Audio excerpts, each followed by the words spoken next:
Ukraine पर कब्जा नहीं कर पाने से बेहद गुस्से में है पुतिन।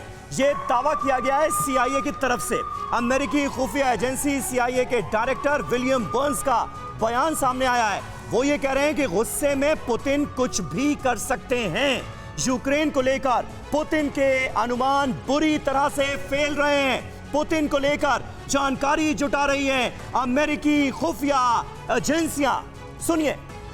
और चलिए अब देखते हैं कि अमेरिकी खुफिया एजेंसी ने रूस को लेकर क्या रिपोर्ट दी है और अब आगे की तस्वीर क्या बनती नजर आ रही है।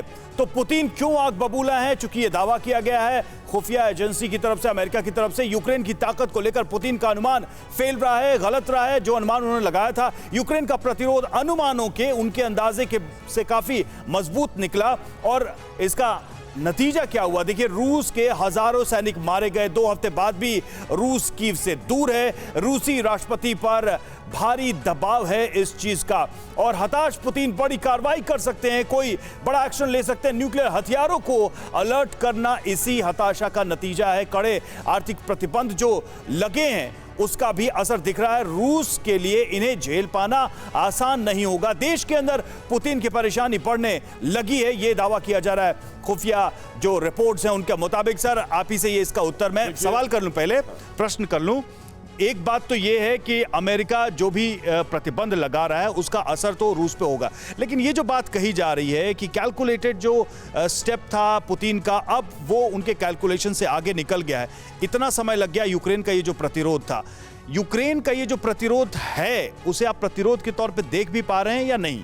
देखिए, सबसे पहले तो मैं एक बात कहूंगा कि जो वेस्टर्न प्रोपेगेंडा चल रहा है कि पुतिन बौखला गए हैं, पुतिन पागल हो गए हैं, पुतिन गुस्से में आ गए हैं, ये वेस्टर्न प्रोपेगेंडा के शब्द इस्तेमाल करने बंद करिए।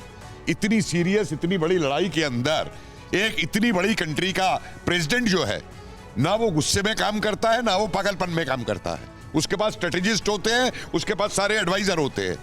कोई ये हिटलर का बात सर ठीक है कपिल जी, मैं आपकी बात समझ गया, लेकिन देखिए आर्थिक प्रतिबंधों का, सर आर्थिक प्रतिबंधों का जिक्र हो रहा है और अंशुमान तिवारी जी हमारे बीच आ गए हैं, पैनल को ज्वाइन कर रहे हैं, मनी 9 के एडिटर हैं। अंशुमान जी, आर्थिक प्रतिबंधों का जिक्र हो रहा है, तमाम तरह के कड़े आर्थिक प्रतिबंध तामील कर दिए गए हैं रूस के खिलाफ। बड़ी बड़ी जो बहुराष्ट्रीय कंपनियां हैं वो रूस से बाहर जा रही हैं, लोगों की नौकरियां जा रही हैं। $10,000 की लिमिट तय कर दी गई है, रूसी नागरिक निकाल नहीं सकते अगले 6 महीने तक। कब तक बर्दाश्त कर सकता है इस जंग को रशिया? जो मौजूदा परिस्थिति है उसमें 2-3 चीज़ें समझनी होंगी हमको कि रशिया की सारी फॉरेन वेल्थ विदेश में है, देश के भीतर नहीं है। रशिया का ऑलमोस्ट जो $650 बिलियन डॉलर के आसपास का फॉरेक्स रिजर्व है, उसका बहुत बड़ा हिस्सा विदेश में है। और इसीलिए आज रशिया को ये कहना पड़ा कि देश में फॉरेक्स की क्राइसिस है और फॉरेक्स अकाउंट से भी विड्रॉल रोक दिए जाए, जनता से तो रोक दिए गए। किसी देश की करेंसी अगर 70%, 80% टूट जाए तो उस करेंसी, उस देश की पूरी स्टैंडिंग दुनिया में ख़त्म हो जाती।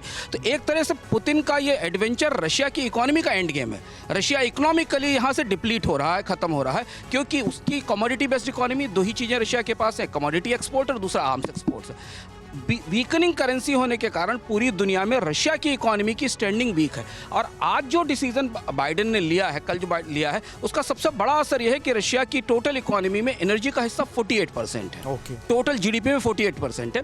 ऑयल पर बैन का मतलब है कि दुनिया को इस बात के लिए तैयार होना पड़ेगा कि रशिया का ऑयल अब ग्लोबल मार्केट में नहीं आएगा, जो ऑलमोस्ट 12% नहीं। इसको थोड़ा सा इसको और आसानी से समझा पाए अगर, चूंकि ये बात कही जा रही है कि ऑयल पे डिपेंडेंसी यूरोप की इतनी ज्यादा है कि वो हिम्मत नहीं जुटा सकते बैन करने के लिए। इन केस जैसे अमेरिका ने बैन किया है, तो इसमें रशिया को कहां लॉस होने जा रहा है? रशिया को मॉनेटरी, इकोनॉमिकली, फाइनेंशियली, क्या वो ट्रेड मार्केट खोने जा रहा है?